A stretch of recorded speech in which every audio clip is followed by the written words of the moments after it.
будете командовать людьми старше себя. И от того, как вы станете это делать, будет зависеть исход нашей войны с фашистами.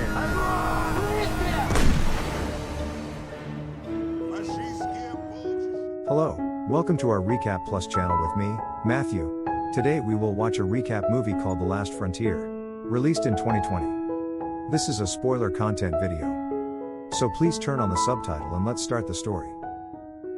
The movie depicts actual events, highlighting the Nazi forces advancing within 200 kilometers of Moscow in early October 1941. The narrative unfolds with a gripping battle scene where young officers engage enemy tanks with armor-piercing rounds amid heavy rain.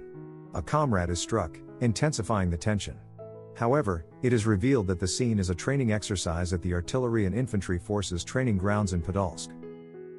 The commander in the observation deck, impressed by Junior Sergeant Lavrov's accurate shot, queries the battery commander about the gun layer.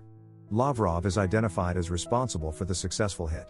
The commander orders a third target, and Lavrov, noticing a strategic connection between the tank targets, directs his companions to fire, resulting in all three tanks falling.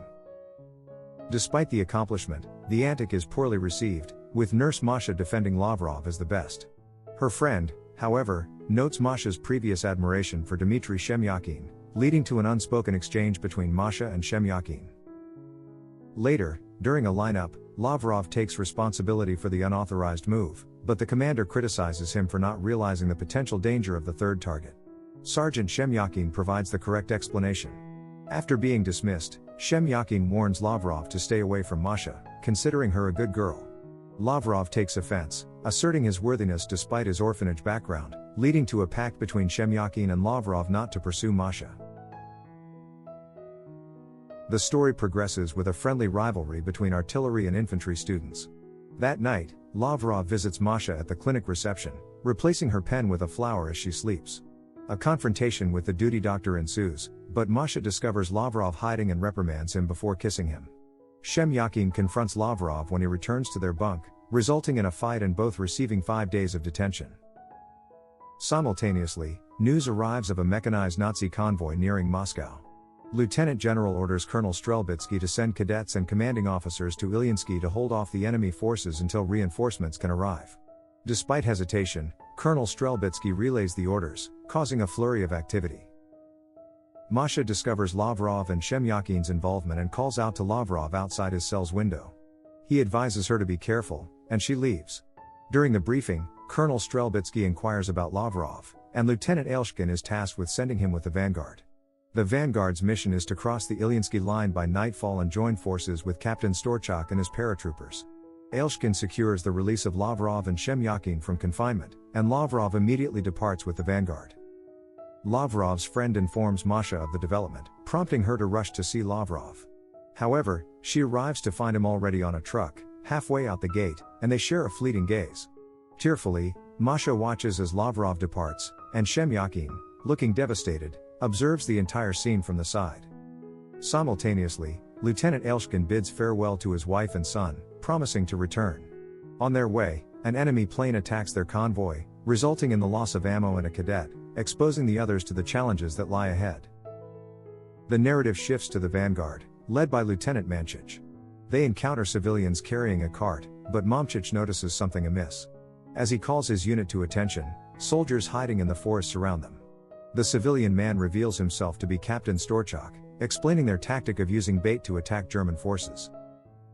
The vanguard, alongside Captain Storchak's force, encounters a German convoy and successfully attacks all the tanks.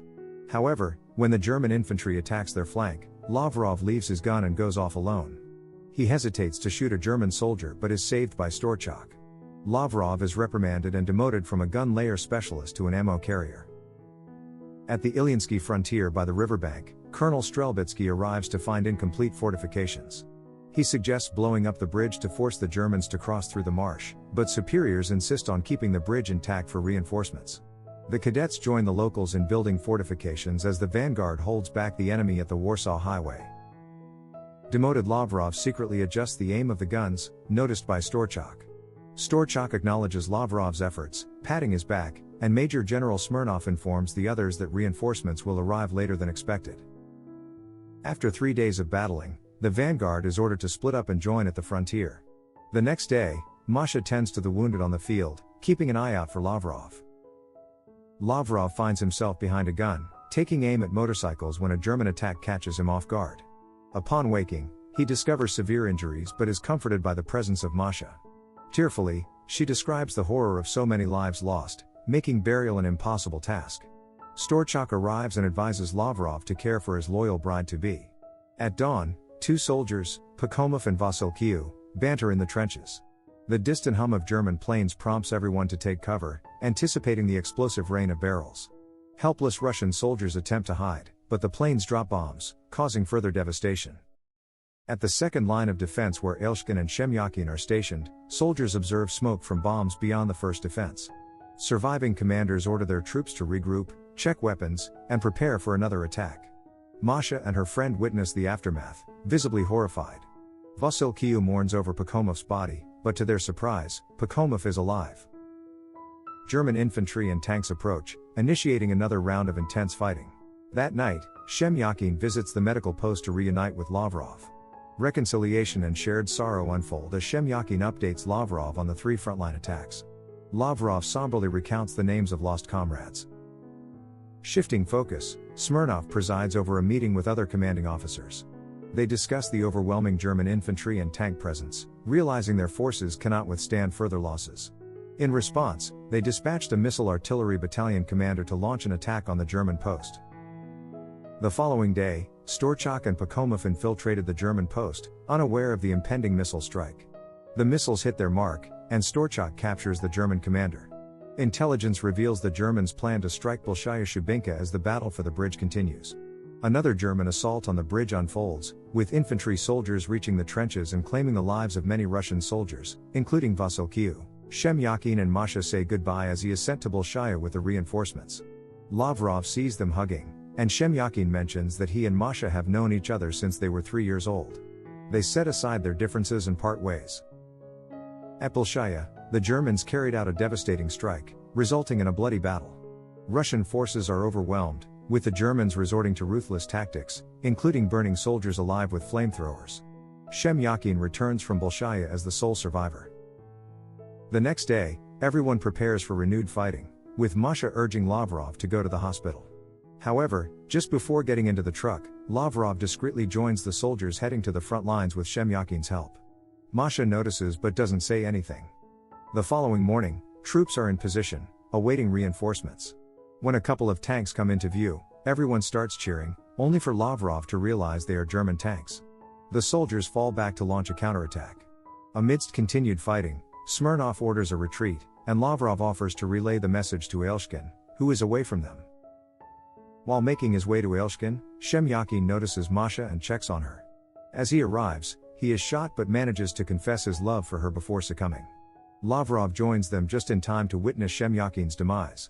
Calling out to Elshkin, he insists they leave, but Elshkin opts to stay behind, covering for them. Lavrov joins him in a pillbox, with Masha taking a defensive position. Lavrov and Elshkin eliminate 2 tanks, but one remains with thick armor. They patiently wait for an opportunity to target its weak spot. As the tank turns to aim at them, Elshkin instructs Lavrov to aim at the tank's barrel. Simultaneously, Masha gets shot in the arm, preventing her from throwing out the grenades that land in their pillbox. With seconds remaining, Lavrov takes aim at the barrels and shoots, hitting his mark. In a poignant moment, Elshkin gazes at a picture of his family. Masha and Lavrov share a glance before the grenades detonate. The survivors return, and the movie is dedicated to the cadets and soldiers who sacrificed their lives at the Ilyinsky frontier, altering the course of the entire war.